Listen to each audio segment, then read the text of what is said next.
Welcome students on my YouTube channel. I am Manoj Kumar Pathak with English. So I am going to teach you conditional sentence. What is a conditional sentence? ये condition शब्द से बना है जिस वाक्य में शर्त होते। तो conditional sentence is of 4 types. Conditional sentence 4 प्रकार के होते हैं।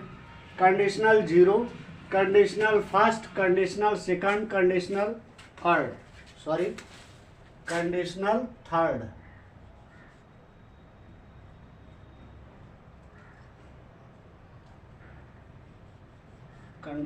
थर्ड। अब हम लोग शुरू करते हैं कंडीशनल जीरो से। कंडीशनल जीरो का मतलब है कि इसमें कंडीशन होता ही नहीं। इसमें जो है यूनिवर्सल ट्रूथ और जनरल ट्रूथ होता है, ठीक है। और जो है इस सेंटेंस में सेंटेंस के जो है 2 भाग होते हैं, 2 पार्ट्स होते हैं। एक होता है इफ पार्ट्स और दूसरा होता है जिसको हम प्रिंसिपल क्लॉज कहते हैं, यानी मुख्य उपवाक्य। इसमें होता क्या है, यूनिवर्सल ट्रूथ या तो प्रकट होता है या जनरल ट्रूथ। तो इसमें हम क्या करते हैं, हम देखते हैं कि बच्चे इसमें बहुत सी गलतियां कर देते हैं। कि जैसे इसमें जब हम कोई जब हिंदी अनुवाद देखते हैं तो उसमें हमको फ्यूचर इंडेफिनिट का पहचान होता है। जैसे अगर तेज धूप होगा, अब देखिए आगे गया है तो बच्चे समझते हैं कि हमको इसको फ्यूचर में करना है कि if the sun shines brightly, इस तरह से करते हैं। लेकिन नहीं, इसको हम प्रेजेंट इंडेफिनिट में करेंगे। समझ रहे हैं, हम इसको प्रेजेंट, हम दोनों पार्ट जो सेंटेंस का दोनों भाग होगा, चाहे वो प्रिंसिपल क्लॉज हो चाहे उसका इंडिपेंडेंट क्लॉज हो, दोनों क्लॉज को हम प्रेजेंट इंडेफिनिट में ही करेंगे। यदि कंडीशनल जीरो है तो, यदि हमारा यूनिवर्सल ट्रूथ या जनरल ट्रूथ, दोनों में से कोई भी प्रकट होता है। तो इसका स्ट्रक्चर क्या है, if plus subject plus main verb का फर्स्ट फॉर्म।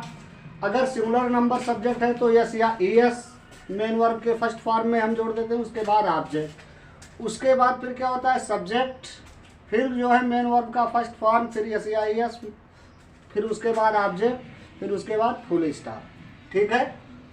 अगर तेज धूप होगा तो हिमखंड पिघलेंगे। अगर तेज धूप होगा तो हम ऐसा नहीं करेंगे कि if the sun will shine brightly the glacier will melt, इस तरह से ट्रांसलेशन नहीं करेंगे। हम इसको इस तरह से करेंगे कि if the sun shines brightly, तेज धूप होगा यानी तेजी से चमकेगा, तो हिमखंड पिघलेंगे, द ग्लेशियर मेल्ट। अब देखो पिघलेंगे यानी एक ग्लेशियर नहीं पिघलेगा, सारे ग्लेशियर पिघलेंगे। तो हिमखंड का जो है क्या हो जाएगा, the glaciers melt not melts, ठीक है। जैसे इफ द सन, अब देखिए सन जो है सिंगुलर नंबर है तो इसमें हम ईएस जोड़ देंगे, द सन शाइन्स। उसके बाद तो का इंग्लिश हम नहीं लिखेंगे, केवल ऐसे कामा लगा देंगे। लेकिन जब स्पोकन इंग्लिश हम बोलते हैं तो उसमें क्या हो जाता है, देन हम लोग कर देते हैं। क्या कर देते हैं, देन। लेकिन ग्रामेटिकली वो एरर होता है केवल। लेकिन जब हम बोलते हैं तो ऐसा तो हम बोलेंगे नहीं कि the sun shines brightly comma, इस तरह से नहीं बोलते हैं। The sun shines brightly, BRIGHTLY brightly, फिर ऐसे कामा कर देंगे। उसके बाद क्या हो जाएगा, द ग्लेशियर,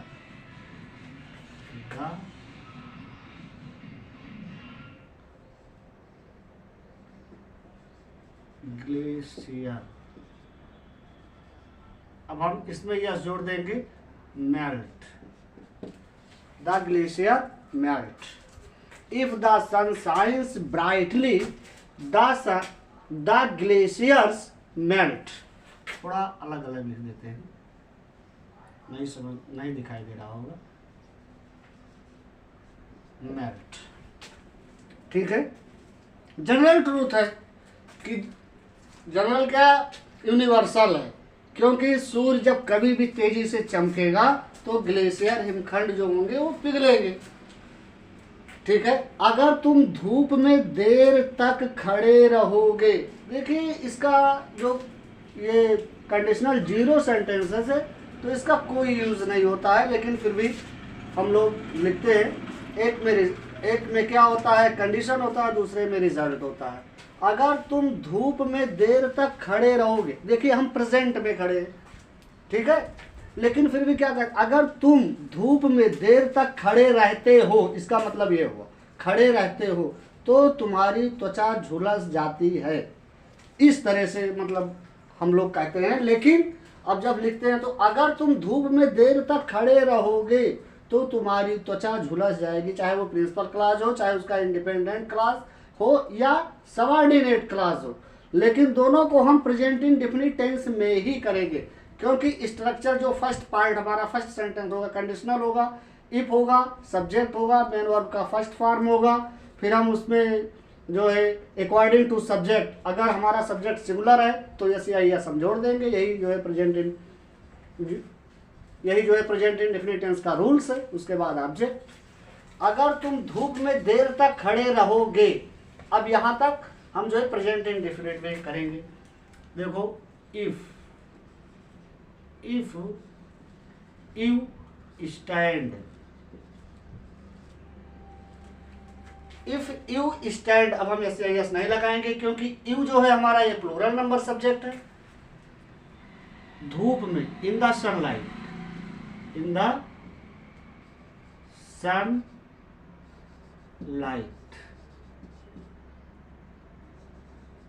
टू लॉन्ग, यदि तुम धूप में देर तक खड़े रहोगे तो तुम्हारी त्वचा झुलस जाएगी, यानी योर स्किन। अब इसको भी हम प्रेजेंट इंडेफिनिट में ही करेंगे। Your skin scorch, scorch means होता है झुलसना, तो हम तो अब योर स्किन सिंगुलर नंबर है, स्कॉर्च, योर स्किन स्कॉर्च। ठीक है, ये भी क्या जनरल ट्रूथ है। अगर देर तक हम लोग धूप में खड़े रहेंगे तो त्वचा जो है झुलस जाएगी। अगर तुम कोई चीज ऊपर फेंकोगे तो वह नीचे गिर जाएगी। अगर तुम कोई चीज ऊपर फेंकोगे तो वह नीचे गिर जाएगी। ये क्या है, यूनिवर्सल ट्रूथ है, क्योंकि पृथ्वी में मैग्नेटिक पावर है। हम जब कोई भी चीज ऊपर फेंकते हैं तो वो नीचे गिरेगी।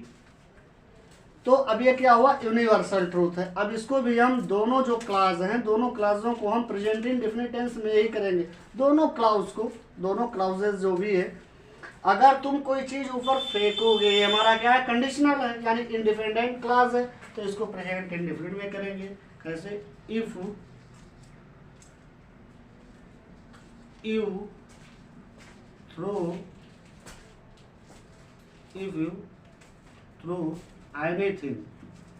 anything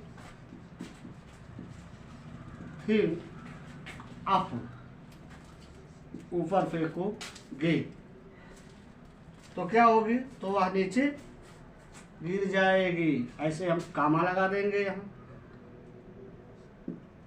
इट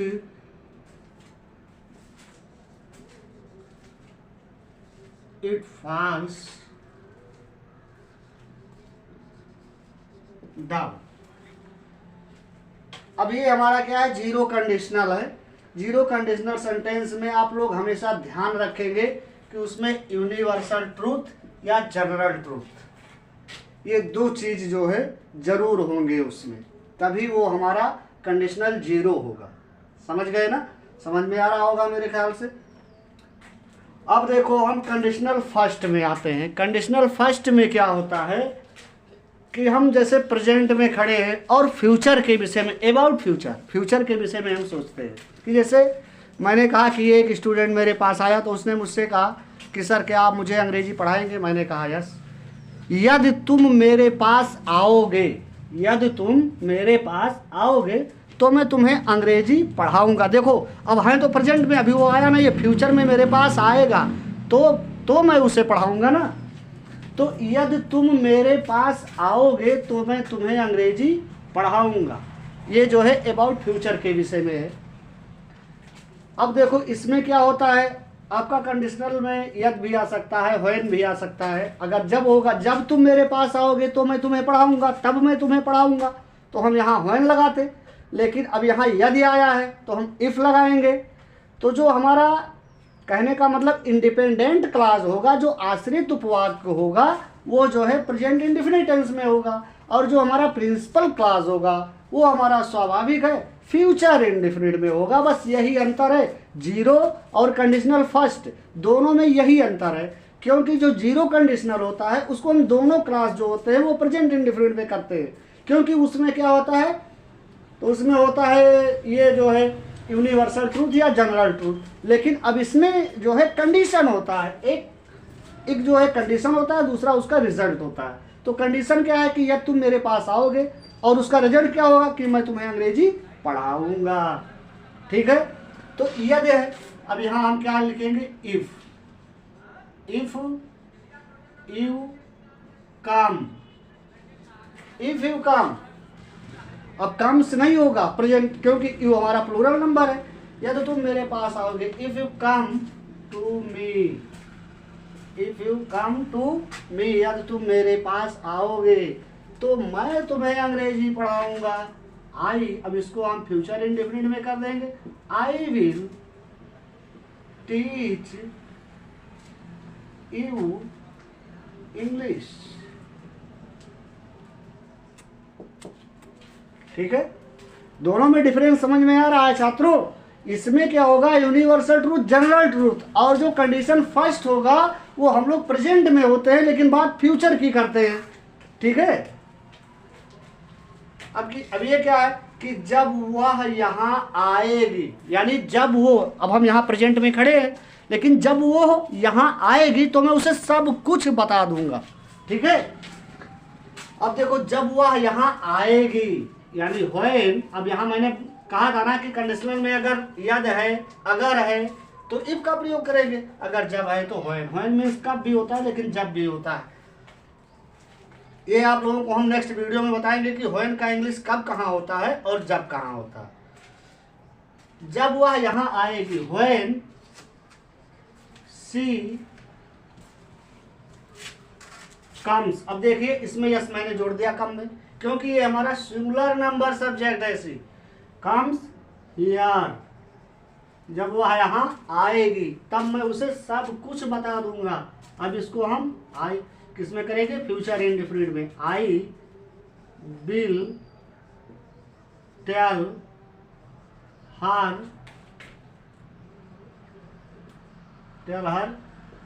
उसके बाद एवरीथिंग।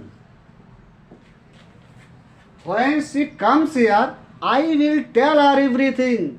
जब वह यहाँ आएगी तो मैं उसे सब कुछ बता दूंगा। ठीक है, अब देखो तीसरा सेंटेंस क्या है, यदि तुम किसी लड़की को छेड़ोगे तो वह तुम्हें पिटवा देगी। ओ, ये सेंटेंस तो और जटिल हो गया है ना, क्योंकि इसमें पीट देगी नहीं है, पिटवा देगी। कास्टिव सेंटेंस है ना। ठीक है, कोई बात नहीं है। हम अभी जो हमारा स्ट्रक्चर है, फर्स्ट पार्ट का स्ट्रक्चर है इफ। यदि आया है तो हम सबसे पहले इफ लिखते हैं, इफ हो गया। उसके बाद सब्जेक्ट है, सब्जेक्ट क्या है, तुम, यू। उसके बाद वर्ब क्या है, छेड़ोगे, मॉलेस्ट। छेड़ना का इंग्लिश मॉलेस्ट होता है। किसी लड़की को, एनी गर्ल या आ गर्ल। अब यहाँ हम आ गर्ल से काम चला लेंगे, एनी नहीं लिखेंगे, a girl. If you molest a girl, यदि तुम किसी लड़की को छेड़ोगे तो वह तुम्हें पिटवा देगी। अब देखिए ये तो यहाँ तक हो गया। अब इसमें फ्यूचर इंडेफिनिट तो होगा, लेकिन फ्यूचर इंडेफिनिट के साथ साथ ये कॉजेटिव सेंटेंस है, वह तुम्हें पिटवा देगी, पीटेगी नहीं, किसी थर्ड पर्सन से पिटवा देगी। तो कॉजेटिव सेंटेंस का जो मैंने वीडियो बनाया है मेक और गेट डिफरेंस और कॉजेटिव सेंटेंस में, आप लोग उस वीडियो को देख लेंगे, किसी थर्ड पर्सन से पिटवा देगी। तो she will get you beaten।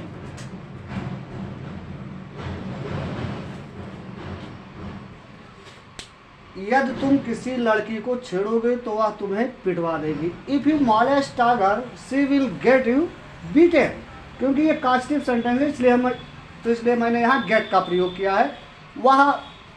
वह पिटवा देगी किसी थर्ड पर्सन से। मेरे ख्याल से छात्रों आप लोगों को ये वीडियो पसंद आया होगा, और यदि पसंद आया होगा तो आप लोग सब्सक्राइब करेंगे, आइकॉन बेल दबाएंगे, लाइक करेंगे। तो thanks you for watching video.